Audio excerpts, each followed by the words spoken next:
Hello everyone, and welcome back to Fun Facts. In this video, we're going to go over 3 disturbing incidents that took place in the mountains. And in the final story in particular, there is a haunting image that was taken shortly before something horrific happened.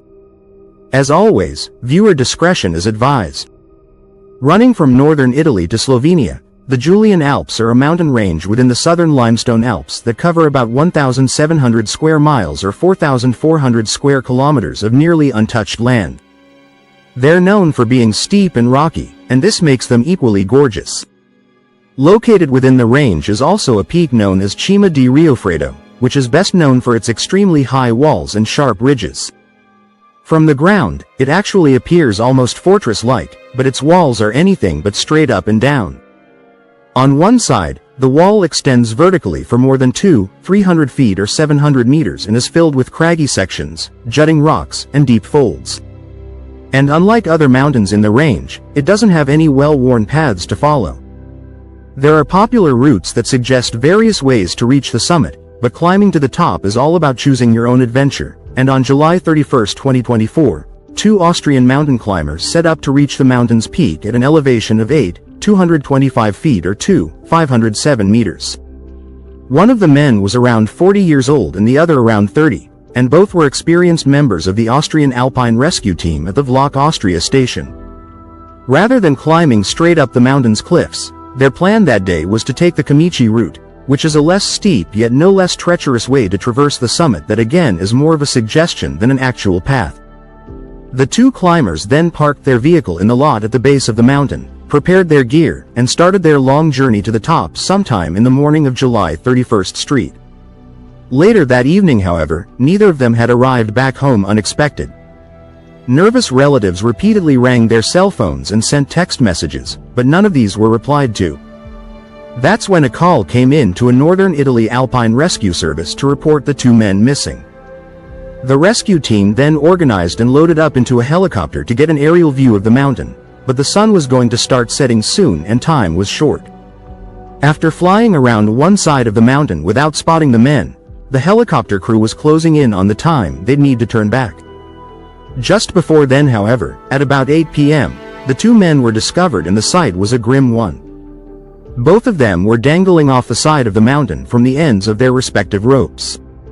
And horrifyingly, neither one of them appeared to still be alive, as no movement could be seen other than a slight swing caused by the high mountain winds.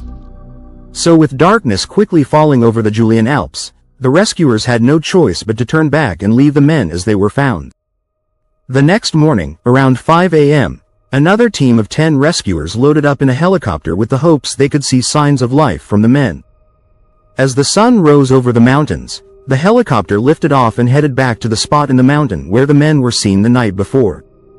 However, when they reached the area, rescuers could quickly see that nothing had changed. Both of them were still dangling on the ropes, which were still anchored to the mountainside. In a careful effort that took hours, the rescuers were able to recover the bodies of 2 men who were tragically confirmed to be dead. What caused their deaths, however, remains unknown. There are a number of possibilities, including a rockfall from above that swept them off the mountain or some kind of error in execution or judgment. But either way, both of their bodies were taken to Italian funeral homes and returned to their families. The Rokko mountain range in Japan is located on the southeastern edge of the main island Honshu, and rather than these stereotypical rocky peaks, they're more like rolling tree-covered hills. During the spring and summer months, the mountains are covered in a lush green, but when fall comes, the rolling hills are transformed into beautiful reds, oranges, and yellows. This is the time of the year that attracts the range's greatest number of visitors for hikes along its trails or just general recreation. And the latter was the reason for Mitsu Tako's trips, the Rokko Range, on October 7, 2006. He was a 35-year-old civil servant from a neighboring city and he was attending a weekend barbecue with colleagues from work. The group had taken a cable car over the treetops to reach the site of their party, and when it was over, they gathered up their belongings and began to head to the cable car back to the parking area. It was a beautiful day, and although the cable car view was breathtaking, it seemed like a waste to Mitsutaka to just ride his way back down the mountain. So, while his company workers loaded into the cable car, he said goodbye until Monday and said he was going to walk down the mountain instead. With that, Mitsutaka began his journey, which was slated to take a few hours, but it would also give him a chance to connect with the mountains and beauty around him. Things would change extremely fast, however, when Mitsutaka lost his footing on a steep section and partially tumbled into a stream. This fall was a violent one, and not only did he hit his head against the hard ground, one particular impact on the way down broke his pelvis. For a moment afterward, Mitsutaka lay there trying to figure out what happened. One moment he was upright and enjoying his trip down the mountain, and the next he was on the ground in immense pain. As he took stock of the situation he found himself in, he realized that getting down the mountain on his own was no longer possible. The hip injury was just too severe to push through, so he had little choice but to lie there and wait, hoping someone would eventually come along to help him. That unfortunately didn't happen on October 7th, meaning he'd have to spend the night stranded on the mountain with no food, water, or shelter, and nothing to keep him company but the pain caused by his fall. The following morning, on October 8th, he laid on his back, staring up at the sky, and despite his predicament, enjoyed the feeling of sunshine on his face. The mountains can get chilly overnight during the fall season, so the warmth of the morning was a welcome change. This, however, would be the last thing Mitsutaka would remember. On October 31st, over 3 weeks later, a lone hiker was making his way up the mountain when he spotted something strange near a stream. As he looked at it, he could swear it was the body of a sleeping person. At least he hoped the person was just sleeping. The hiker then approached the body and realized that his first suspicion was correct. It looked like the man had been there for some time and might need some help. He then tried to rouse the sleeping man, but he wasn't waking up. It was then that he went to feel a pulse and immediately noticed how extremely cold his skin felt. The hiker was sure he had just stumbled on a dead body, but then ever so faintly he detected a pulse in the man's neck. The hiker then immediately marked his position and quickly made his way down the mountain to get help. Emergency services then responded afterwards and began to stabilize Mitsutaka for a trip down the rest of the mountain. When they reached the bottom, he was placed into an ambulance and rushed to the nearby Kobe City General Hospital. In checking Mitsutaka's vital signs, they also detected a faint pulse and also noticed how extremely cold he was to the touch. One of the nurses then used a thermometer to take his temperature and the reading it gave was baffling. Mitsutaka's internal core temperature was 72.3 degrees Fahrenheit or 22.3 Celsius. They even then checked the thermometer to make sure it was working correctly and tried again only to get the same result. And for reference, a normal body temperature is 98.6 F or 37 C. So Mitsutaka's reading wasn't just dangerously low, it was impossible. Their patient was in such a state of hypothermia that it didn't even chart. And for further reference, the temperature at which a person enters severe hypothermia is 82 F or 28 C, far higher than Mitsutaka's. And this is where things take a really dangerous turn. Severe hypothermia can cause a loss of shivering, meaning the body stops trying to produce heat. And this is usually followed by cardiac arrest, because the heart is literally too cold to continue to pump blood throughout the body. There isn't even a stage of hypothermia beyond 82 degrees, because people basically don't survive when the core temperature drops that low. Doctors were looking at a complete medical anomaly in Mitsutaka. But in any case, the immediate priority was warming him back up, and they had to do it slowly as his heart was already in a state of dysfunctional rhythm. To do this, they placed him in a bath of warm water and slowly his internal temperature started to rise. As it did, however, what the medical team feared most happened. Mitsutaka went into cardiac arrest.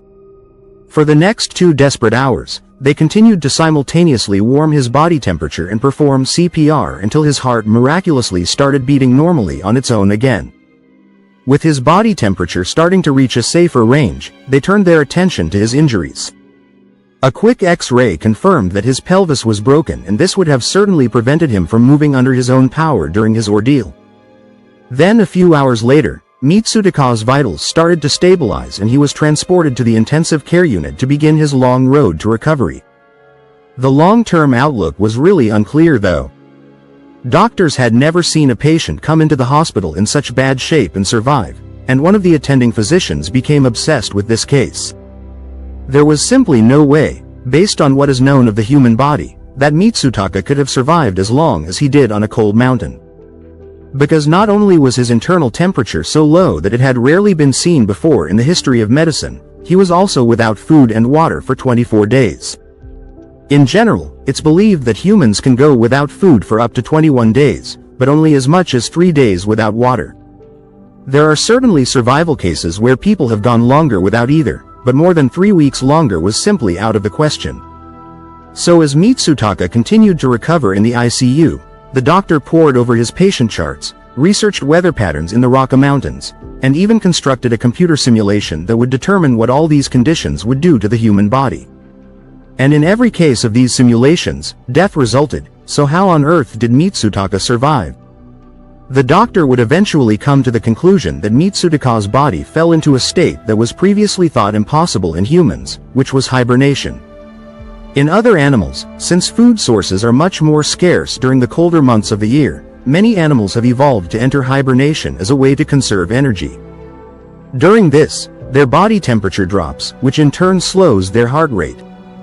This also slows down cellular activity, and with cells moving around more slowly, the body needs less energy to survive, allowing the animals to survive months on fat stores alone.